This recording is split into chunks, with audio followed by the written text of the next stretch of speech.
বন্ধুরা, বিশ্ব রাজনীতি কখন কোন দিকে মন নেয় বলা খুবই মুশকিল। সম্প্রতি সেটাই ঘটল। এবার একটা পদক্ষেপে কিম জং উন আমেরিকায় এমন ঝড় তুললেন যা বদলে দিতে পারে পুরো গ্লোবাল পাওয়ার ইকুয়েশন। বেজিংয়ে পুতিন আর কিম জং উনের মিটিংয়ের আড়ালে লুকিয়ে আছে এক বড় রহস্য। একদিকে আমেরিকা ভাবছিল যে ট্যারিফ নামের অস্ত্র দিয়ে ভারতকে চাপে ফেলবে, কিন্তু ঠিক সেই সময় দিল্লি তার গোপন কূটনৈতিক চালে তৈরি করছিল এমন একটি মাস্টার স্ট্রোক যার আভাস পৃথিবীর কোনো ইন্টেলিজেন্স বুঝতে পারেনি।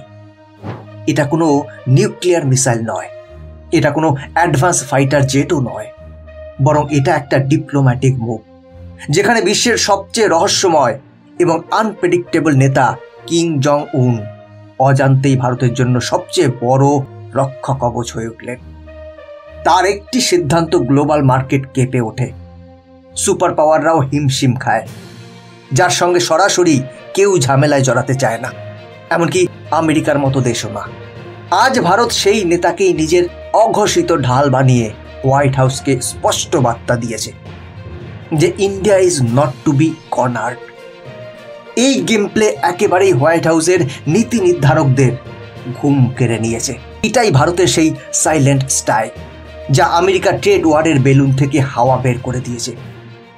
এখন গোটা দুনিয়া একটাই প্রশ্ন করছে, ভারতের কূটনীতির পরের চালটা কি হতে পারে?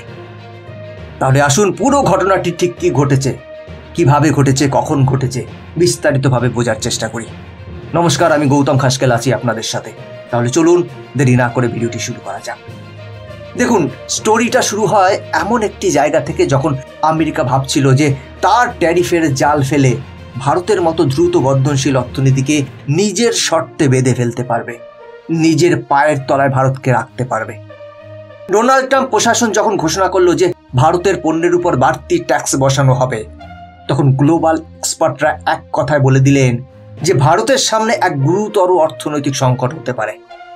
সবাই ধরে নিয়েছিল যে ভারতের সামনে শুধু দুটি পথ খোলা আছে, এক, যেখানে ভারত চাপে নতি স্বীকার করবে আমেরিকার সামনে, অথবা সরাসরি কাউন্টার অ্যাটাক করবে, যেটা পরিণত হবে এক বিধ্বংসী ট্রেড ওয়ারে। কিন্তু অ্যানালিস্টরা এটা ভুলে গিয়েছিল যে এটা 2025-এর ভারত, যে মাসেল পাওয়ার নয় বরং মাইন্ড পাওয়ারকে বেশি বিশ্বাস করে। ভারত বেছে নিল এমন এক পদক্ষেপ যা কেউ কল্পনাও করেনি। পর্দার আড়ালে সাজানো হলো এমন এক ডিপ্লোম্যাটিক গেম যেখানে চীন, যে চিরকাল ভারতের সব থেকে প্রতিদ্বন্দ্বী বলে মনে করা হয়, হঠাৎ ভারতের পাশে এসে দাঁড়ালো আমেরিকার অ্যাগ্রেশনের বিরুদ্ধে। যে চীন প্রতিটি ইন্টারন্যাশনাল ফোরামে ভারতের পথে কাঁটা বিছাত, আজ সেই চীন আমেরিকার ট্যারিফ ইস্যুতে ভারতের ভাষায় কথা বলছে। এখন এটা একটি গ্র্যান্ড স্ট্র্যাটেজি আপনি বলতেই পারেন। এখানে ব্যবহার করা হলো সেই পুরনো প্রিন্সিপাল যে শত্রুর শত্রু বন্ধু, তবে এক নতুন ভঙ্গিতে। কিন্তু এখানেই গল্পের নতুন মোড় বাকি ছিল। ভারত জানতো শুধু চীনের সমর্থন পেলেই আমেরিকার উপর যথেষ্ট চাপ তৈরি হবে না, দরকার ছিল একটি এক্স ফ্যাক্টরের, যার এক ঝটকায় পুরো খেলার দিকটা ঘুরে যেতে পারে। আর সেই এক্স ফ্যাক্টর হলো উত্তর কোরিয়ার সুপ্রিম লিডার কিম জং উন, যার নাম শুনলেই আমেরিকা এবং হোয়াইট হাউসের পলিসি মেকারদের মুখে অস্বস্তির ছাপ দেখা যায়। ইভেন মিডিয়ার শিরোনাম কাঁপিয়ে দিল খবরটা। বহু বছর পর কিম জং উন বিদেশ সফরে যাচ্ছেন, এবং সেটাও চীনে। কিন্তু এটা কোনো সাধারণ সফর নয়। উদ্দেশ্য বেজিংয়ের দ্বিতীয় বিশ্বযুদ্ধের সমাপ্তির ৮০তম বার্ষিকী উপলক্ষে আয়োজিত এক বিশাল সামরিক প্যারেডে চিফ গেস্ট হওয়া। আর মঞ্চে তার পাশে কে দাঁড়াবেন? রাশিয়ার প্রেসিডেন্ট ভ্লাদিমির পুতিন।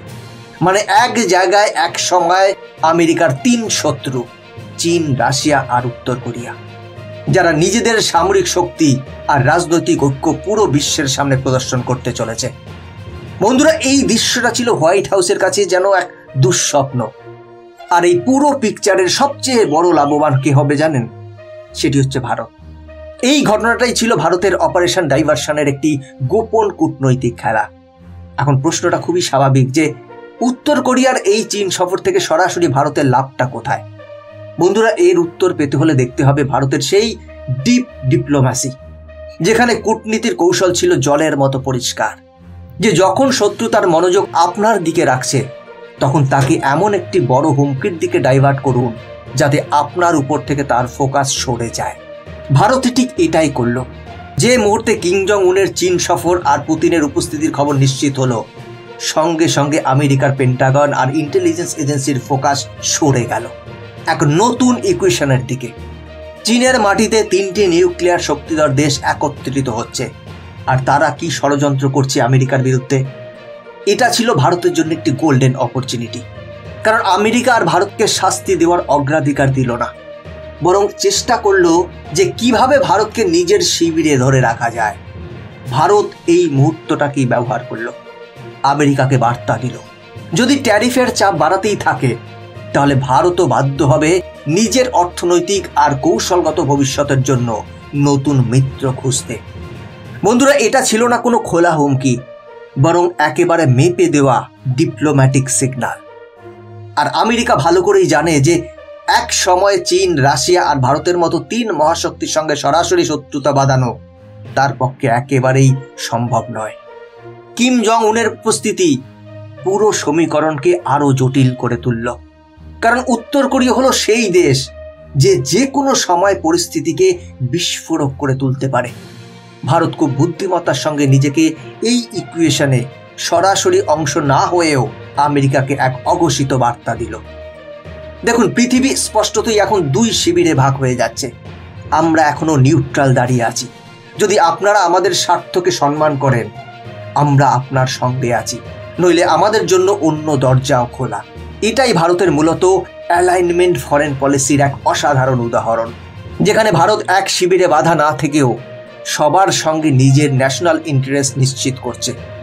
এই পুরো প্রক্রিয়ায় উত্তর কোরিয়া ভারতের অঘোষিত রক্ষা কবচে পরিণত হলো, কারণ উত্তর কোরিয়ার আসল শক্তি নিউক্লিয়ার ওয়েপন্স নয়, বরং তার সেই অনন্য ক্ষমতা যা আমেরিকাকে ক্রমাগত কূটনৈতিকভাবে ব্যস্ত আর অস্থির করে রাখে।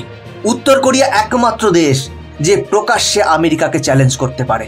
ঠিক এই ভয়কেই ভারত তার শিল্ড বানিয়ে নিল। ভারত প্রমাণ করলো যে সে চাইলে কিং কার্ড ব্যবহার করে পরোক্ষভাবে নিজের স্বার্থ রক্ষা করতে পারে। এই স্ট্র্যাটেজির প্রভাব পড়ল চীনের উপরেও। চীন আপাতত আমেরিকার বিরুদ্ধে ভারতের পাশে দাঁড়ালেও সে কোনোদিনও চাইবে না দক্ষিণ এশিয়ায় ভারত ও উত্তর কোরিয়ার মধ্যে কোনো ঘনিষ্ঠতা তৈরি হোক, কারণ চীন উত্তর কোরিয়াকে নিজের বন্ধু বলে মনে করে, তার উপর পূর্ণ নিয়ন্ত্রণ ধরে রাখতে চায়। যদি ভারত সেখানে ঢুকে পড়ে তাহলে সেটা চীনের জন্য এক সিরিয়াস স্ট্র্যাটেজিক হেডেক হয়ে দাঁড়াবে।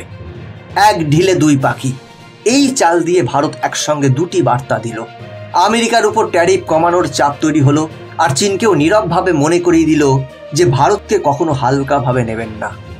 এখন যখন গ্লোবাল পাওয়ার ব্যালেন্স দ্রুত বদলাচ্ছে, ভারত এক ইনডাইরেক্ট বেনিফিশিয়ারি হয়ে উঠছে।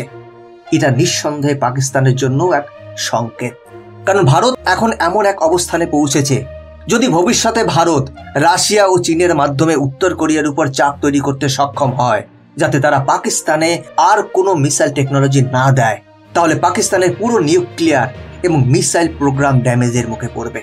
এই জিওপলিটিক্যাল গেমে সবথেকে বড় দীর্ঘস্থায়ী লাভ হচ্ছে ভারতের। ইকোনমিকে যখন আমেরিকা, চীন আর রাশিয়া নিজেদের জটিল সংঘাতে আটকে রয়েছে, আর উত্তর কোরিয়ার মতো দেশ সেই টেনশন আরো বাড়াচ্ছে, ঠিক তখন গ্লোবাল ইনভেস্টাররা খুঁজছে একটি সেফ এবং স্টেবল ইনভেস্টমেন্ট ডেস্টিনেশন। এবং এই প্রেক্ষাপটে ভারত উঠে আসছে বিশ্বের সবচেয়ে অ্যাট্রাকটিভ এবং সিকিউর ইনভেস্টমেন্ট হাব হিসেবে। ভারত হলো এক জীবন্ত গণতন্ত্র, যেখানে আছে বিশাল আর ক্রমবর্ধমান কনজিউমার মার্কেট। যখন বিনিয়োগকারীরা দেখছে আমেরিকা আর চীন এন্ডলেস ট্রেড ওয়ারে জড়িয়ে পড়ছে, রাশিয়াও কঠিন স্যাংশনে জর্জরিত, এটা ভারতের জন্য আনতে পারে এক সুবর্ণ সুযোগ। এটাই ভারতের হিডেন ইকোনমিক স্ট্র্যাটেজি, যা পুরো খেলাকে আরো গুরুত্বপূর্ণ করে তুলছে। এই কৌশল ভারতকে গ্লোবাল সাপ্লাই চেনে চীনের অল্টারনেটিভ হিসেবে দাঁড় করাবে। যেসব কোম্পানি এখন চীন ছেড়ে নতুন জায়গা খুঁজছে, তাদের প্রথম ও সব থেকে ন্যাচারাল চয়েস হবে ভারত। এটা ভারতের আত্মনির্ভর অভিযানকে আরো গতি দেবে। আর সংক্ষেপে বললে, ভারত একটিও গুলি ছোড়েনি, একটিও আক্রমণাত্মক স্টেটমেন্ট দেয়নি, তবুও আমেরিকার মতো মহাশক্তিকে তার ট্যারিফ ডিসিশন বিবেচনা করতে বাধ্য করছে। তবে প্রশ্ন একটাই, ভারতের এই সাইলেন্ট ডিপ্লোম্যাসি আর স্ট্র্যাটেজিক ডাইভারশন সত্যি আমেরিকাকে ট্যারিফ তুলে নিতে বাধ্য করবে? আর কিম জং উন, যাকে একসময় থ্রেট হিসেবে দেখা হতো, সে কি অজান্তেই ভারতের সবচেয়ে বড় কূটনৈতিক অস্ত্রে পরিণত হয়েছে? আপনার কি মনে হয়? আপনার মতামত অবশ্যই কমেন্ট করে জানাবেন। বন্ধুরা, আজকের ভিডিও এখানেই শেষ করছি। এরকমই ইনফরমেটিভ ভিডিও দেখার জন্য চ্যানেলটিকে সাবস্ক্রাইব করে বেল আইকনটি প্রেস করে রাখুন।